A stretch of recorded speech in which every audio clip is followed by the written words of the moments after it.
Phineas and Ferb are coming back! Eventually. Yeah, we've known about this big revival of the Disney Channel classic Phineas and Ferb for a while now. What we don't know is when it's actually happening. I mean, my first video talking about the revival dropped a whole year ago. To be honest, I thought we'd have more to talk about by now. But it is a tradition here to ring in every summer by talking about the triangle and the Tetris block. And while I know we're all excited to be getting more Phineas and Ferb, the anticipation's given me some time to think on things and ask the maybe controversial question, should Phineas and Ferb come back, right? Like, is it a good thing that the show we all watched growing up is getting not one, but 2 new seasons sometime in the near future? That's a ton of new episodes for a show that already ran for around 129 episodes originally, plus 2 movies and a handful of specials. And so many other classic shows have fallen off hard because they just kept going. I know I'm usually the living in denial, don't let it end kind of guy, but does Phineas and Ferb actually need to come back? Will this revival lead to a ton more classic stories and gags, or will this ultimately be a huge mistake for the show's legacy? Or will it be some nebulous third thing where it leaves everyone feeling,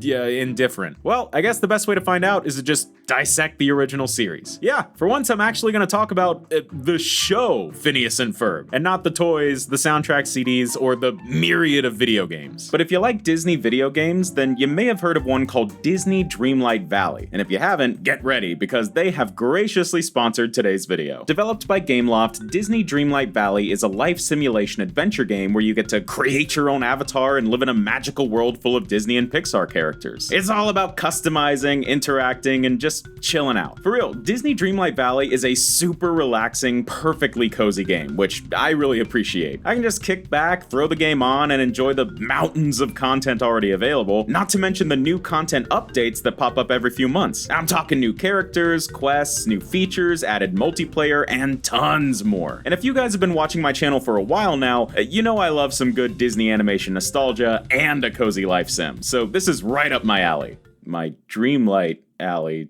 Sorry. I dig the customizing, decorating, and all, but I just love getting to interact with the different characters here. As a lifelong fan of animation, setting up a little life in a town full of some of my favorite Disney and Pixar characters is just so fun to me. And I really mean all your favorite characters. You got the classics that I love to see: Mickey Mouse, Minnie Mouse, Goofy, Donald, Daisy, and the best of them all, Scrooge McDuck. You guys know I'm a huge DuckTales fan, so when Scrooge McDuck was one of the first Disney characters I got to talk to, I already knew this was gonna be good. Plus, legit, any game with Jack Skellington from my favorite movie of all time gets an instant thumbs up from me. Just existing in the same world as these characters, helping them out, exploring, and building up the town, it's just a perfect way to relax. Heck, even just winding down after a long day and hearing that classic Disney music start playing in the background really just puts me at ease, you know? So, if all this sounds cool to you, the game is available to purchase right now. In fact, if you're watching this video around the time it's initially uploaded, the game should be on sale. All you gotta do is click the very top link in this video's description and you can pick up Disney Dreamlight Valley for yourself and start your adventure. The link's right below the video, so you can't miss it. Again, that is Disney Dreamlight Valley, the cozy life sim adventure game full of Disney and Pixar characters that you can check out right now at the top link in this video's description. Thank you so much to Gameloft and Disney Dreamlight Valley for sponsoring today's video. Thank you guys for watching and supporting the sponsors. They help out the channel a ton. And now, back to Phineas and Ferb. So what is Phineas and Ferb? I know. For most of you watching, that is an insanely simple question. And it's something I've already talked about a million times, but just to set the foundation for this video, let's go over it in full. Phineas and Ferb is a Disney Channel animated series from 2007 that follows 2 stepbrothers, Phineas and Ferb, as they spend each day of their summer vacation doing increasingly crazier things. Like building a roller coaster, making a portal to Mars, creating an army of robot clones of themselves, starting a band.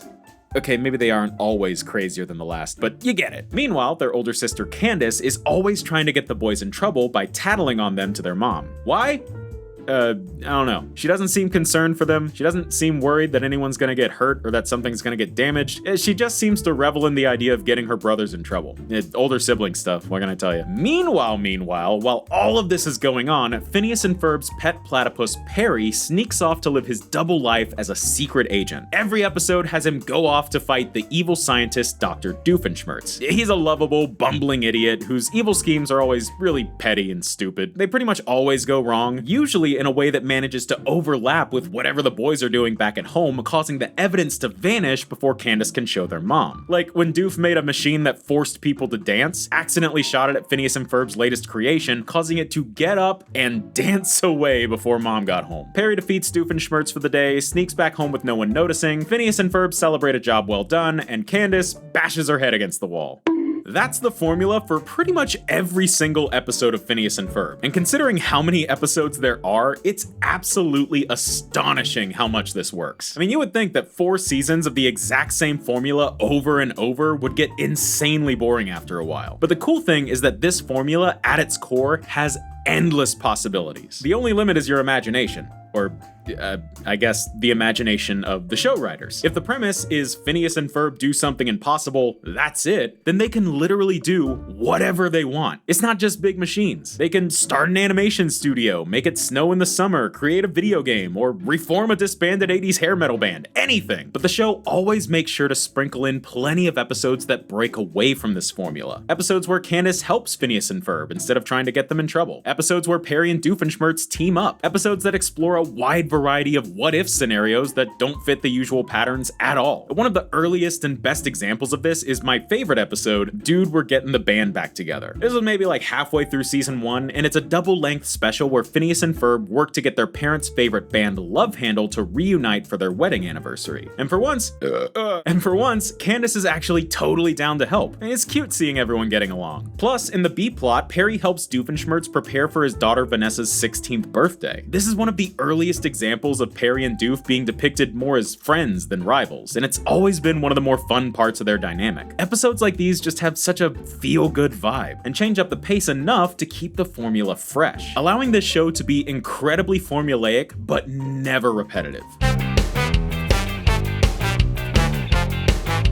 But a comedy show like Phineas and Ferb thrives entirely on 2 things, its writing and its characters. Now, we've talked a bit about the writing already, but I actually don't think this show gets enough credit for how genius the characters and character dynamics are. You got Phineas and Ferb, who are 2 relentlessly optimistic and positive characters. They can do literally anything they want and are absolutely untouchable. They make these insane creations every day and suffer no consequences. Everything goes right for them. On the flip side, you've got Doofenshmirtz. Dude is also a genius who manages to create a new impossible machine every single day. But where Phineas and Ferb create their stuff for fun, Doof always makes his stuff for like petty grievances. And instead of being untouchable and suffering no consequences, his creations always blow up in his face. Then you've got Candace, whose only goal in the entire series is to get her brothers in trouble and stop them from having fun. Instead of a new mission every day, she's always got that one thing on her mind. But where everything always goes right for her brothers, things always go as wrong as possible for Candace. It honestly can get a little hard to watch life just absolutely destroy her at every opportunity. Then you got Perry the Platypus, whose only goal every episode is to stop whatever Doofenshmirtz has planned, and he succeeds every time. Perry is to Doofenshmirtz as Candace is to Phineas and Ferb, but from opposite perspectives. Not only do the protagonists act as perfect mirrors to the antagonist, but each half of the show acts as a perfect mirror to the other half. Phineas and Ferb are basically Doofenshmirtz if he didn't fail all the time, and Perry is basically Candace if she didn't fail all the time. In fact, the show even plays around with this idea sometimes. There's a whole episode where Perry and Candace swap places, and an episode where Phineas and Ferb's plans get swapped with Doofenshmirtz's. This might sound simple or obvious, but it honestly never hit me until I was rewatching the show for this video. And I'm just so blown away at how perfectly thought out this cast of characters is. How their energies contrast while still linking together perfectly. All to create that synergy, I guess, that allows the 2 halves of each episode to flow expertly. And to me, that's kind of the secret sauce that allows this show and its purposely formulaic setup to never feel stale. It's never forced. Everything works together so naturally. And plus, you've got all the supporting characters, like Phineas and Ferb's friends, Isabella, Baljeet, and Buford. They all add a lot to the group dynamics and have their own quirks. Isabella is hopelessly in love with Phineas, which the show is not subtle about. But she's also just as confident, optimistic, and prepared for anything as Phineas. They're a perfect pair. Baljeet is the child prodigy science genius character character who can provide your nerd jokes, so he's often paired up with Buford, the bully who eventually just joins the group. They're a perfect, comedy duo. These characters, along with a lot of the other supporting cast, are admittedly pretty one-note, but for a show that moves as quickly as Phineas and Ferb, I think that works. And,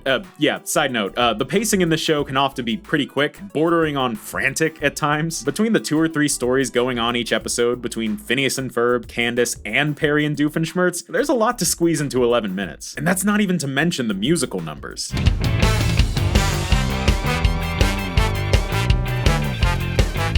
Of course, no in-depth discussion of Phineas and Ferb will ever be complete without talking about the music. And I am an intense music nerd, so obviously I gotta talk about it. And Phineas and Ferb might just have the best examples of cartoon musical numbers in all of TV animation history, because, oh my god, Phineas and Ferb managed to feature at least one brand new original song in almost every episode of the show. There was no song in the first episode, but after that, it's basically a rule that every episode has at least one new musical number, sometimes multiple. And where I was kinda harsh to the songs in Steven Universe in my last video, I have basically nothing but good things to say about the songs in Phineas and Ferb. And maybe it's just those Disney resources, maybe it's because the show came out during the peak High School Musical era, but these songs are killer in every way. Which, shouldn't be surprising since Dan Povenmire, co-creator of the show, is the dude who wrote the Campfire song for SpongeBob, one of that show's most iconic moments. Even just starting with the theme song, it's a perfect encapsulation of everything. Not only do the lyrics perfectly set up the premise of the show, listing off a bunch of crazy things to do over the summer break, but the pacing of the song is so upbeat and quick, just like the show, really energized. It feels instantly classic and totally modern at the exact same time. Or modern for 2007 at least. And the reason behind that is actually pretty interesting. If you look up the original pitch reel for Phineas and Ferb, which I assume was released as some DVD bonus feature or something, you can actually hear the original rough demo of the theme song. And in terms of the lyrics and melody, it's the exact same song we know today, but it's this completely different, much more bouncy, classic cartoon theme song. It's got that Looney Tunes or Silly Symphonies energy. Think like Tiny Toons or Animaniacs. Honestly, considering how timeless the Phineas and Ferb series has turned out to be, a theme song that throws back to the early days of cartoons is kind of fitting. But the choice to then crank it up and turn it into this more modern pop punk, ska punk track performed by Bowling for Soup just put it on a whole other level. It adds the modern to the retro and creates something that's as timeless as the show itself. And that's just the theme song. The actual show has so many classics with insanely catchy melodies, great vocal performances, a huge variety of genres, and just really good production. And again, the fact that they managed a new song in almost every episode at this level of quality, insane. Now, to be fair, they weren't all hits. The songs are pretty much never bad, but when you gotta write this many tracks, some are just gonna be inherently more mid than the others. There are some songs that are basically just a 30-second thing that kind of loops one idea and ends as soon as it begins. Great for the scene, but you wouldn't really listen to it on its own. But on the other hand, that means that there are some songs in this huge discography that are genuine underrated gems. You ever hear the rock climbing wall song from the season 4 episode Just Desserts? It's one of those quick ones that's over in a flash and most people probably barely remember, but it's a sleeper hit. It's this kind of nerdy 80s new wave jam in the style of Talking Heads or Oingo Boingo, so of course it's right up my alley. But it's 20 seconds long, and I don't even think it's included in the mountains of soundtrack CDs. It's insane that a cartoon could put out so many great songs that there are actual hidden gems that are overlooked. You're talking about the discography of a band that's been around for 10 years. And I wouldn't say the songs ever saw a notable dip in quality or anything, but in terms of looking forward towards the revival, you gotta wonder how many more classics they've got in them. Even as early as season 2, the original show was reusing songs from time to time. But to be honest, this is Disney we're talking about, so I guess I'm not particularly worried. Writing good songs is kind of their thing.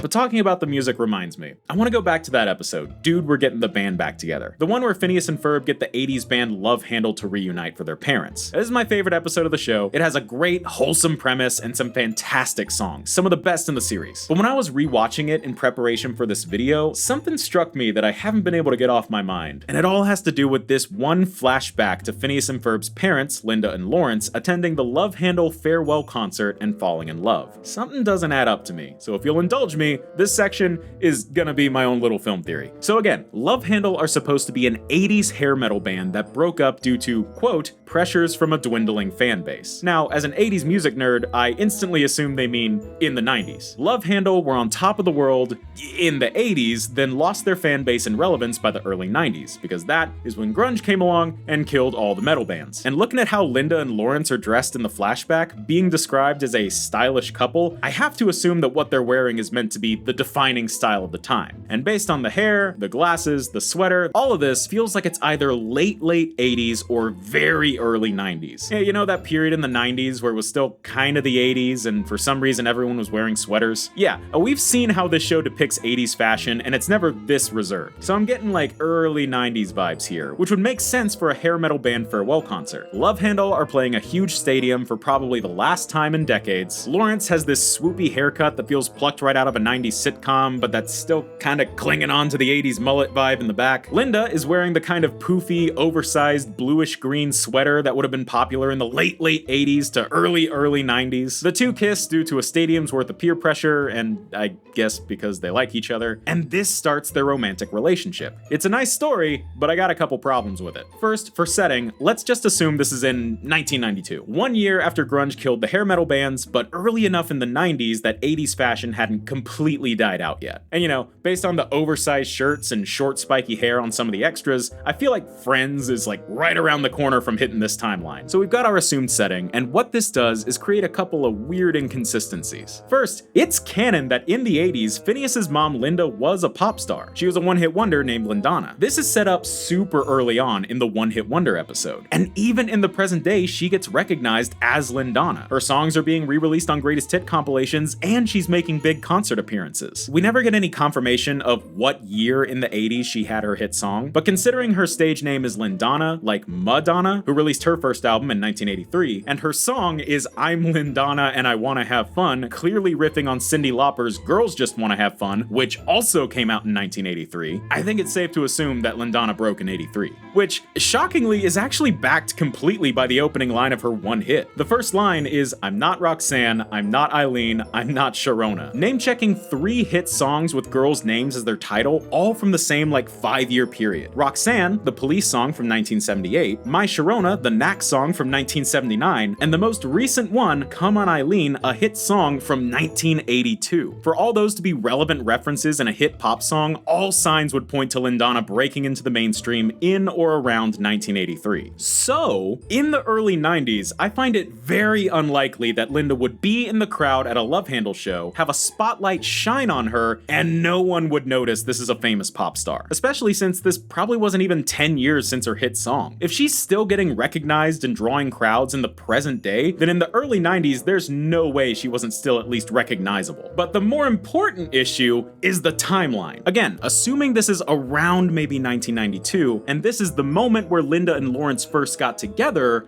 then why are Phineas and Ferb stepbrothers? We know these two got married on June 15th, but again, we're never told what year. If they got together here and already had kids from previous relationships, then by 2007, when the show takes place, Phineas and Ferb should be nearing their 20s, and Candace should probably be moved out as she's nearing her mid-20s. Even if you scooch the timeline up to say they got together in 1999, that would only just barely match the timeline we see playing out in 2007. But then, that late 80s, early 90s fashion, described as stylish for the time, wouldn't make sense around Y2K, so it has to be before that. This romantic, rosy story about their parents getting together at the Love Handle farewell show just can't be the whole picture. It's too simple, and it just doesn't add up. Something had to happen after this that caused them to split up, have kids with other people, get divorced, then reconnect, bringing their families together. And that is what the revival show should be about. Give us the rom-com! The show's music is fine. Next section. So, the interesting thing about Phineas and Ferb getting an official revival is that this isn't necessarily new. Okay, the full series revival is new, but Phineas and Ferb coming back in general isn't. To some extent, they never fully went away. They were kind of too big for Disney to completely let go of. In fact, in the midst of the show's last few episodes, there were actually a few specials made as pilots for potential spin-offs. You got Doof 101 and the Alka Files. Doof 101 was a one-off segment that took place after summer vacation, where Doofenshmirtz, having retired from evil, becomes becomes his daughter Vanessa's high school science teacher. This goes about as well as you'd expect. He accidentally makes something evil happen, Perry the Platypus has to come and stop it, and that's basically the episode's main plot. The B-plot, however, for some reason, follows these 3 bugs who are trying to make contact with humans for, I don't know, scientific discovery. It really doesn't matter. The punchline of every single one of their scenes is just they get squashed or hurt in some way. That's really the only joke, and it's not that interesting. And then you have the Alka Files, an hour-long special that focuses entirely on Perry the Platypus and the secret agency he works with, featuring a reformed from evil Dr. Doofenshmirtz joining the team, plus a cast of other animal secret agents. It's got its own new theme song and everything. You can tell right away that this show has a very slightly updated art style. It's clearly still Phineas and Ferb, but the scale feels bigger. Backgrounds seem more detailed, and it's hard to explain, but it just feels like they reined in some of the more cartoony visuals to bring the show more in line with other action comedy series. Overall, this was a fun time getting an extra look into Perry's secret agent life, but I can kinda see why this didn't get picked up for a full series. It feels kinda one note, without the same potential for a long-running series that Phineas and Ferb had. I mean, the only characters who even speak in the special are Doofenshmirtz, Monogram, Carl, and the villain. Oh, and then you have the special's B-plot characters. Oh my god, it's the stupid bugs again! They really wanted to make this stick, didn't they? It's the same 3 bugs, now trying to be noticed by the humans so they can join Alka, but again, every single one of their scenes just ends with them being maimed in some way. That's it. It's a fun enough concept, but I just can't believe they thought this would be enough to carry the B-plot for an entire series. Oh my god. Overall, these 2 spin-off concepts just didn't pan out, and I can see why. The ideas are cute, but I just can't see enough here to keep me interested for more than a couple of episodes. They take the endless possibilities inherent in the Phineas and Ferb concept and reel them back in with more narrow settings, smaller casts, and gimmicks that I could just see getting way more repetitive than the original show's formula. I guess they were just really determined to make a Doof and Perry spin-off, but turning a B-plot into an A-plot ain't easy. And I'm sorry, but the bugs just weren't gonna cut it. So the spin-offs didn't really take. But the creators of Phineas and Ferb still got the opportunity to make a whole new show, Milo Murphy's Law. Now I've talked about this show before, but I never really got into the weeds of my personal opinions about it. This show is all about a kid who is a descendant of the guy who coined Murphy's Law, which states that whatever can go wrong will go wrong. Of course, meaning that disaster follows this kid everywhere he goes. But he's always prepared and optimistic about it. In fact, despite everything going wrong, they always manage to work out in the end. Now, I really like this premise. It has the same wide open, endless possibilities as Phineas and Ferb, even though the way those possibilities manifest is a little bit more repetitive. Either way, I really enjoyed season 1, got pretty invested in Milo Murphy and his friends and the cartoony antics, but the show sort of fell apart for me by season 2. See, in the show's efforts to set itself apart from Phineas and Ferb, Milo Murphy's Law actually has an ongoing plot. But for a good chunk of the show, the main characters aren't actually involved with said plot. Yeah, for a good while, the plot development comes exclusively in the B-plots, which follow these 2 almost unrelated time travelers who are just obsessed with pistachios for some reason. And since the plot primarily follows these 2 a lot of the time, it means we get a shocking number of episodes where Milo Murphy and his friends are either an afterthought or hardly involved at all, which, always just kind of made the show feel less interesting to me. But then we get the big change. At the start of season 2, Dr. Doofenshmirtz returns and becomes a recurring character in the show, which of course means that Perry, Monogram, and Carl come along too. And the plot starts revolving around that too, so even more stuff that distracts from the show's main characters and core premise. By the end of season 2, I was enjoying the show, seeing where the plot was leading and all, but I really missed when the show was about what it was supposed to be about. I just kind of lost my investment. To some extent, the show just felt caught in this purgatory of wanting to both set itself apart from Phineas and Ferb, while also purposefully keeping itself stuck in Phineas and Ferb's shadow. And ultimately, it made it a show that was never more than decent. And while you might think that would make me nervous about whether or not the creators could still make a good show with the Phineas revival, it's actually almost the opposite. I kept getting this vibe throughout Milo Murphy that the creators just wanted to be making Phineas and Ferb anyway. Heck, the show has a whole crossover episode with all the Phineas and Ferb characters, not just Perry and Doof. So if anything, I feel like sticking to their specialty may turn out to be a good thing for the revival. Because in terms of breaking new ground, their second show just didn't really stick the landing for me. Which, even though it's not making me nervous or anything, it is something I'm keeping in mind going into the new Phineas seasons. There's also Hamster and Gretel, the most recent series made by just one of the 2 people behind Phineas and Ferb, and while I've honestly not been super wowed by any of the episodes I've seen, I don't think it's crazy relevant to this conversation. The big Phineas and Ferb Disney Plus movie dropped like 2 years before the show even premiered, so talks of the Phineas revival were definitely already underway, which means comparing Hamster and Gretel to Phineas and Ferb, while interesting and understandable, I just don't think it's as relevant since this show was more or less meant to coexist with Phineas and Ferb, not be some spiritual successor. I will say though, despite being more modernized for the 2020s instead of the late 2000s, Hamster and Gretel is basically everything you'd expect from a show in the Phineas and Ferb lineage. It still looks the part, the songs are as great as ever, and even if I don't find it quite as interesting, it's clearly still very much on base. Obviously, the biggest thing to look towards in terms of what a modern Phineas and Ferb would be like is that Disney Plus movie, Candace Against the Universe. This movie dropped in 2020 and was kind of the official return of Phineas and Ferb. And I gotta say, if the revival is just more of this, I think we'll be in pretty good hands. This movie basically feels plucked right out of 2007. Even though it had been 5 years since the show originally ended, it was like no time had passed, which technically in the lore of the show, I don't think any time had passed. I think this whole movie is meant to take place in that original summer break. But hopping back to the original series here, with any reboot or revival of a show, a natural question is, how does this affect the original show's ending? So, how did Phineas and Ferb end? Well, the show kinda has two endings. There's the actual finale, and then there's the final point in the show's timeline, which premiered as a separate special a few episodes before the finale. The special was called Act Your Age, and it saw a 10-year time skip, showing Phineas and Ferb all grown up and getting ready for college. And the main focus of the episode is Phineas finally realizing that his lifelong friend/neighbor Isabella had a crush on him, and the two admitting their feelings for each other before going off to college. You know, it's a really sweet episode that sets up the future of this cast really well. Phineas and Isabella are dating now and going to college together. Candace is at law school. Ferb is dating Doofenshmirtz's daughter Vanessa, who's like almost 10 years older than him.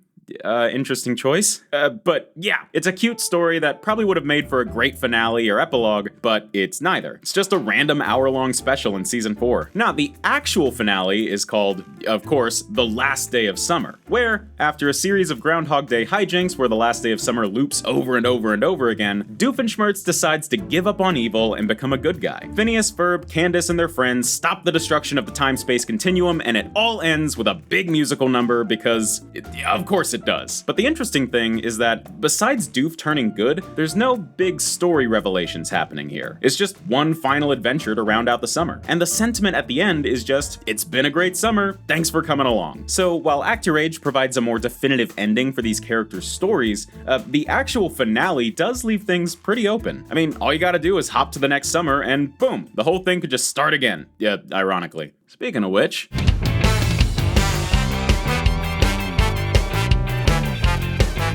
turns out, right as I started writing this video, we finally got some updates on the Phineas and Ferb revival thanks to the Annecy Animation Film Festival, which is something I've literally never heard about before in my life. But apparently it went down a few weeks back and they talked about Phineas and Ferb. And it made me think, oh yeah, I should probably talk about the actual revival at some point, shouldn't I? So what all do we know? Well, the Phineas and Ferb revival was first announced at the very start of 2023. Phineas and Ferb were returning for 2 brand new seasons, helmed by the original creators Dan Povenmire and Jeff Swampy Marsh, which was actually something I wasn't sure would happen at the start. Hamster and Gretel, the most recent show in this lineage, is just a Dan Povenmire project. No Swampy as co-creator. And as Dan started to blow up on TikTok a few years back, I saw a lot of people start miscrediting him as the sole creator of the show. And I was initially worried that Swampy would have been left behind or declined to be involved, but nah, the gang's all here. But up until recently, we didn't know much else. But with the updates from Annecy, we've got some more information. Apparently, it's been confirmed that the new series is being treated as a full continuation, picking up right where we left off as if nothing changed. The revival is taking place 1 year after the original, ringing in the next summer vacation, starting the whole shebang over again and getting right back to the Phineas and Ferb status quo. Yeah, I guess. Which, if the original show takes place in 2007, which is likely because of the technology you see, like flip phones and cable boxes, and because most kids shows take place in the current day that they're premiering to be relatable to their audience, that means the new Phineas should technically be happening in 2008. God, I wish they would commit to that. Just make the new revival just a whole period piece preserving that Disney Channel pop culture from 16 years ago. They would never do it, but I really wish they would. Unfortunately, yeah, they probably won't do that. Even just looking at the Disney Plus Plus movie, which is supposed to take place in the original summer break, they already updated Ferb's phone to be just like modern, so I really want this to just be like a 2008 period piece, but they probably won't do it. God, it would be funny though. But yeah, anyway, taking place just a year after the original series means there's not going to be any complications with the act your age stuff or anything like that. Phineas and Ferb can go right back to their usual adventures, creating crazy new stuff every day of their summer break, just a year older now. But it does kind of beg the question of Doofenshmirtz. He retired from evil at the end of the original series. He's a good guy. We see this in Doof 101, the Alka Files, the end of the original show, and in Milo Murphy's Law. And if they're sticking to that, then what exactly is the new Phineas and Ferb gonna do for its Perry Doofenshmirtz B-plots? It is canon that by the time this continuation starts, Doof would have been retired from evil for almost a year. And Act Your Age showed that Doof stayed good on his promise for a whole decade. Are they just gonna retcon that entire character arc for Doofenshmirtz for the sake of having more status quo episodes? Are they gonna try to explain it away somehow? Is this whole revival just a stealth relaunch of the Alka Files? Are the bugs coming back? It's kind of the one thing about the revival that's actually gonna be a little tricky to pull off. I mean, most likely they're just gonna retcon the character growth or find a super quick explanation. Also, they can put Perry and Doofenshmirtz back in their old rivalry, because that's what everyone wants to see. This is a nostalgia project. And chances are, most people probably don't even remember that Doofenshmirtz? Barry the platypus. Most people probably don't even remember that Doof gave up evil in the first place. I don't know, man. Beyond that, we don't really have much more to work off of. We know there's gonna be songs, and apparently there's gonna be some fan favorite stuff returning, but all that is stuff we really could have guessed because, well, it's Phineas and Ferb. The big elephant in the room here is the release date. There isn't one. We have absolutely no clue when any of this is coming out. We don't even have sneak peeks, which means things are either running a lot slower than you might expect, which would make sense, what with the writer and actor strikes from last year, potential animator strikes on the rise, and just the fact that, cartoons take a long time. The other option is that progress is moving along fine, but Disney is just being incredibly tight-lipped about it because they know how anticipated this revival is. But personally, I am getting kinda antsy to see something from the revival hit the public and inspire some more, tangible confidence that this is gonna be worth the wait. Because, unfortunately, after rewatching a lot of the show and really analyzing my thoughts on it, I wouldn't say Phineas and Ferb is a show that needs a revival. It wasn't cut short, it wasn't left on a cliffhanger, and there really isn't any story that I feel is just begging to be told in this universe with these characters. The original run really did feel like it covered just about everything, and at some points, it did feel like the ideas were being stretched a little thin. The execution was always great, the show was never bad at all, really, but the ideas themselves just weren't always totally on fire. I mean, the show revisited and reused parts from the roller coaster episode twice, which means there's basically 3 roller coaster episodes. And even as early as season 2, they were doing clip shows. These aren't really a thing anymore, but back in the days of classic cable TV, popular shows could save on production or allocate resources to other places by dedicating an entire episode to just be a compilation of clips from older episodes, with some kind of threadbare framing device to just hold it all together. You get a whole new episode for a fraction of the work. And Phineas and Ferb had a few, which for a 4-season show feels a little egregious. If this is what they needed to do to make the original show as good as it was, then, fine. But if the original series was already reusing ideas and content like this, I can't help but feel a little nervous about the revival. And honestly, the stuff that I think would make a Phineas and Ferb revival interesting are things that I'm pretty sure the creators would never do. What if they did the Ed, Edd and Eddy thing and put Phineas and Ferb in school? And we saw them make crazy stuff in the summer. It'd be cool to see what they could accomplish trying to do the same insane things, but now, on their lunch break or without getting caught by the principal. Or what if they found a workaround that let Phineas and Ferb team up with Perry the Platypus more? Yeah, Perry can't let his cover be blown as a secret agent or else he'll be relocated to a different host family, but what if they found a way to work around that so the two could team up more? Having Perry there to help out with the inventions and stunts would be a cool new element. Or even having Phineas and Ferb help create gadgets to defeat Doofenshmirtz with Perry. And they've tried this before, but really only in one-offs and alternate reality specials. And I'm not saying that these are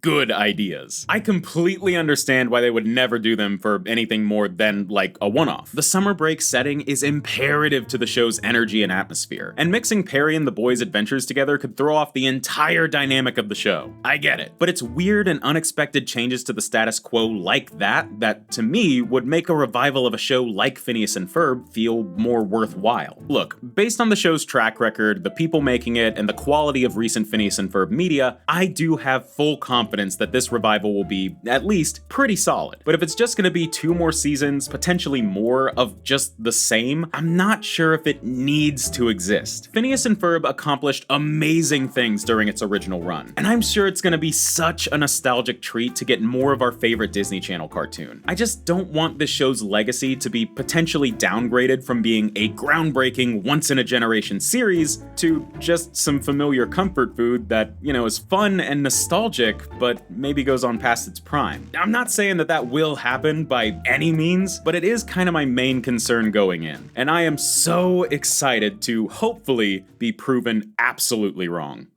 Look at me, spend years in denial pretending Phineas and Ferb isn't over, and when I finally get my wish, boom, I'm complaining. Oh my god, someone shut me up.